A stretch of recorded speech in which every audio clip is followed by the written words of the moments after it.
Can you tell us about the first time you met Paul and what your first impressions were of him?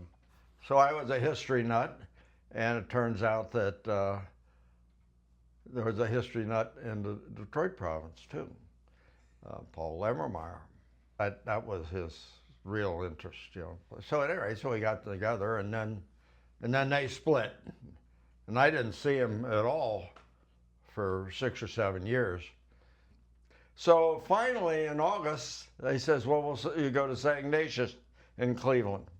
And so I said, okay, well, what do I do? He says, well, take the train from Chicago to Cleveland. So I did. So I got off the train, and here comes this guy, you know, hey, welcome, welcome, welcome, welcome. And it was Paul Lemmermeyer. And I had remembered him, and he had remembered me from 7 years before. He says, well, come on in, yeah, I was looking for you. He was everything to everybody. You know, they all loved, you know, the coaches loved him, other players loved, you know, his students and stuff and all that. Kind of the perfect teacher of young men. He was a guy he prayed a lot, even in his later years. And he went, I think it was Kent State, and he was getting a PhD in history in black studies. But at any rate, he couldn't get it. Well, what is he going to do? So he ended up flipping pancakes at the IHOP up in Cleveland. He was very sharp, and I'm sure he was really good at flipping pancakes. A lot of the Jesuit schools were kind of doing so. You'd have you could go to teach reading at after school, and Don Nastol, who was the principal at that time, he said, "If we're going to do it, we're going to do it right." So then the question is, who's going to run something like this? So then I was talking with Don, and I says, "Well, I know a guy who'd be perfect." Well, guess who? One part of the idea was this wasn't just going to be a do-gooder thing where, you know, there's going to be an academic aspect to this. My job was to drive around and check up on the boys. He also worked out this Vanceburg thing, which that was interesting. Have these suburban boys going in there. At any rate, so that's Paul. What would you think his legacy is there? What feel the impact he has had on St. Xavier High School? Well, I suppose this whole program's going still, isn't it? Yes. He's the one that got it going. What can you tell us about Paul's kind of journey to his decision to go down to Peru? We started having missions down to Peru.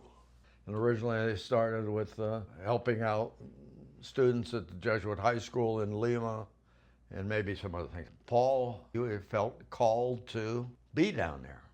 And this is part of, Paul he prayed a lot. And he really prayed, you know. And he just felt called to go down there. And you know Paul, how would you say, he's not exactly a shrinking violet. By the late 90s, he was living down there by that time. And I'd say, well, why don't you come and go to Europe with me? Well, eventually he says, okay. But we went 3 times, 3 different places. We had various adventures. He always did take a vacation up here. And when he didn't go to me, he'd go to his favorite places. And count trains. Out in Kansas City or someplace on a hill. And 3 trains would come together. And he'd count them. He had his clicker. We went to Paris. And I said, well, let's walk on the Champs-Élysées first night. So we got up around the Arc de Triomphe, a bunch of teenage boys kind of surrounding us. And he felt one of them lifting his, did you know Paul? Mm-hmm. See his billfold? Mm-hmm. It's about that thick. And they picked it off of him. And he knew immediately. And he says, you stole my wallet.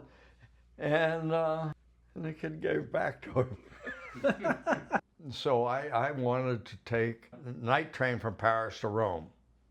And the conductor says, you want to get your seat for, dinner was paid, you know, prepaid dinner. I said, well, yeah, we do it now. And Paul says, no, we have to watch the trains in the train yard. This was heaven for him, see. So he's right up the window with his counter. I used to kid him. I said, you can't count that fast. He said, yes, I can. What lessons from Paul's life and mission do you hope that other people will take from him in the future? Well, he was totally engaged, but loose.